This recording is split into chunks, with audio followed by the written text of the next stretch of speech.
I missed the plenary speaker, so I don't know if there was a category called, an environmental scientist that has grown increasingly aware of how difficult it is to actually be a farmer. I think I fit in that category because everything that Pete just talked about and anything that you might do to address that, you're facing incredible constraints in all sorts of ways, economically, environmentally, but so much of what I understand controls your options comes from federal policy. And so what I want to talk a little bit about to sort of bring this back up to that larger scale is what is federal policy doing to either help or hinder where we ought to be going in this overall agenda. Sandra Beatty, who's of course at MSU, gave a talk at our university a while ago in one of my classes, and really struck me that the farm policy really has accelerators and brakes.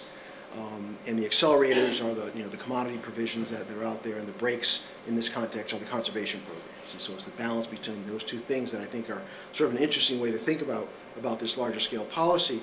And as most of you know, I hope you know, is that if you look at the relationship between commodity subsidies and conservation spending, the accelerators way overwhelm the brakes in this system. And so where the money comes from to help encourage things that ought to be done in the context of the kinds of things Pete talks about, there's this balance that is out of balance. And then if you look at sort of geographically what's going on, I've got sort of circles here around the Mississippi Basin, the Lake Erie Basin, and the Chesapeake, because we sort of started there. And if you look at the areas that are available for changes in best management practice and restoration, each dot on this graph represents 20,000 acres of land that was drained for agriculture. So we kind of know that there's something happened on the land, and this might be the places where we could do something to change how it's actually happening right now. But then if you actually look at a map here, this as the colors get greener and greener, it represents the dollars per acre that are going into subsidies in order to keep things moving. And if you look at these dots here, each dot represents 25,000 acres of croplands that are susceptible to high runoff of nitrogen in this case, but phosphorus as well. And so we are actually encouraging more and more production in the areas that are most highly erodible. And so how is policy going to drive us in the right direction if this is where it's happening? And the one example that I like to use, I spent a fair amount of time working on the Gulf of Mexico case, and if you look at the 5% of the area in the Mississippi Basin that generates 40% of the nitrogen load to the Gulf of Mexico, and you look at the ratio of commodity spending to conservation spending, it's a 500-to-1 ratio. A small change in that ratio could actually put a fair amount more money into the conservation programs so we can do better for the environment and then hold producers neutral in terms of their actual income in these areas. We just shift the way we're doing some of the policies that drive these agendas.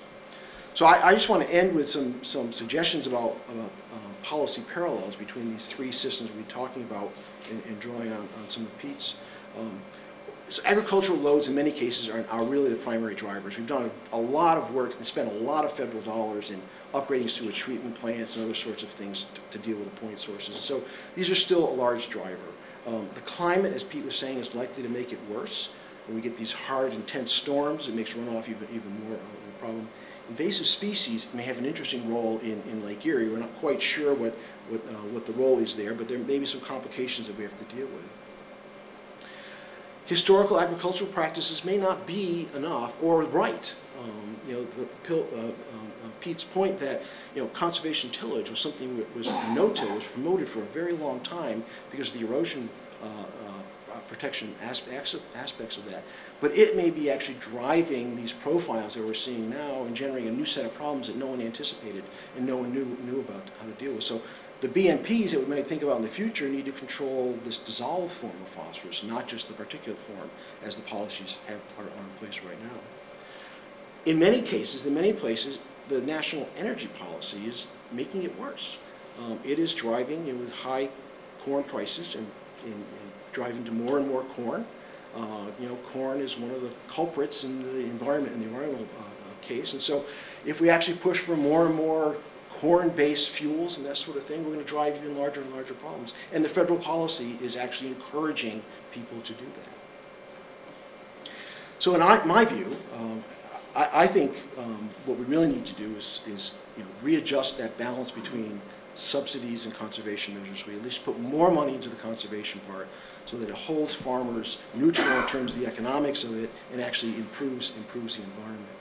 The conservation programs really ought to be targeted better than they are now, actually targeted to places where it matters most, targeted to those parts of watersheds where most of the nitrogen and phosphorus is coming from, rather than spread out wherever it happens to be. And then really, we have to have a better dialogue between energy policy and farm policy to make sure that we're doing the right thing for the nation, for the economy, for our energy issues, and for the environment. I don't think that that dialogue is going as well as it should.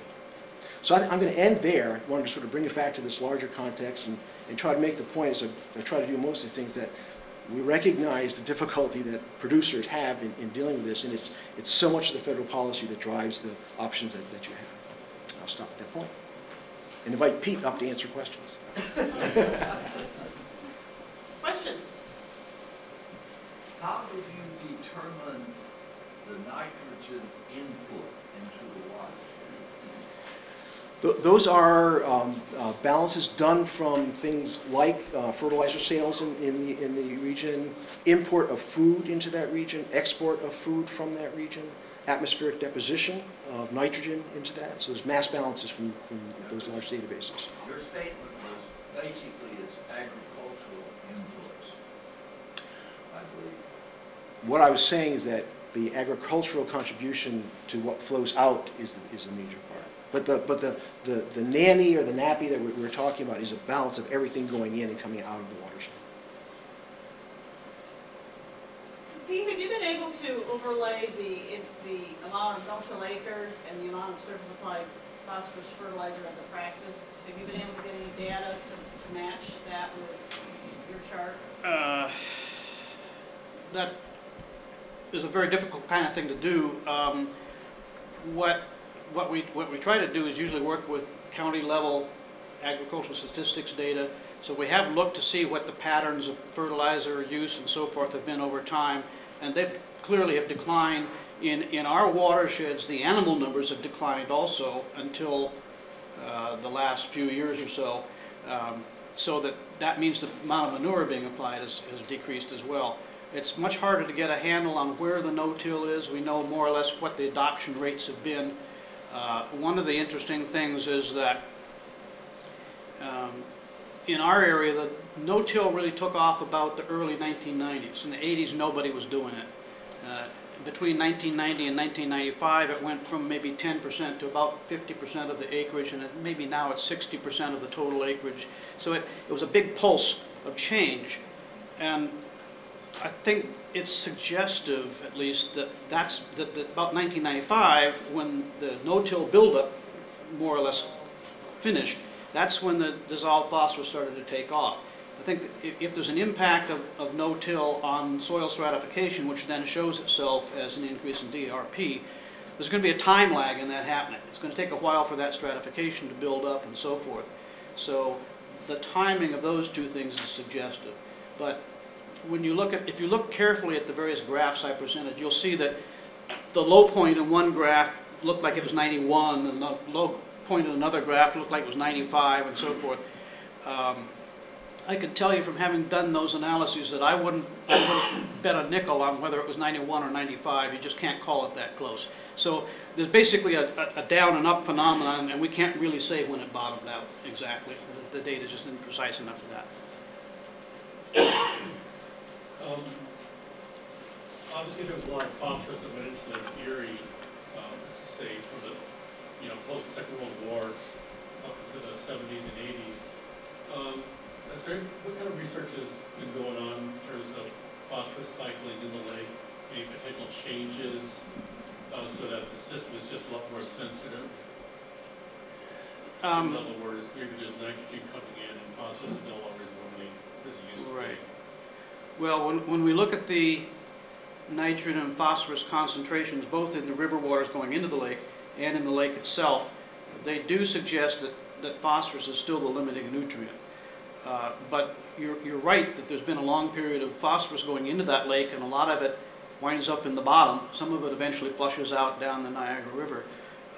So the possibility of more phosphorus being recycled within the lake itself is a factor. And one of the things that the project that Don and I are working on is trying to do is to tease out, using models, the differences between the importance of landscape inputs, things within the lake, and say perhaps the effect of zebra mussels on phosphorus cycling within the lake. It's a hairy problem. It's very hard to tease it all out. I think it's fair to say that if there's been an increase in recycling in the lake, and it's due just to accumulation of phosphorus, it should have been a much more gradual pattern than we've seen. The possible role of zebra mussels is a little bit more complicated, and I don't want to say anything definitive about that, although the modeling seems to suggest that's not adequate to explain things by itself. I'd just like to add one. In the essence of time, we're going to have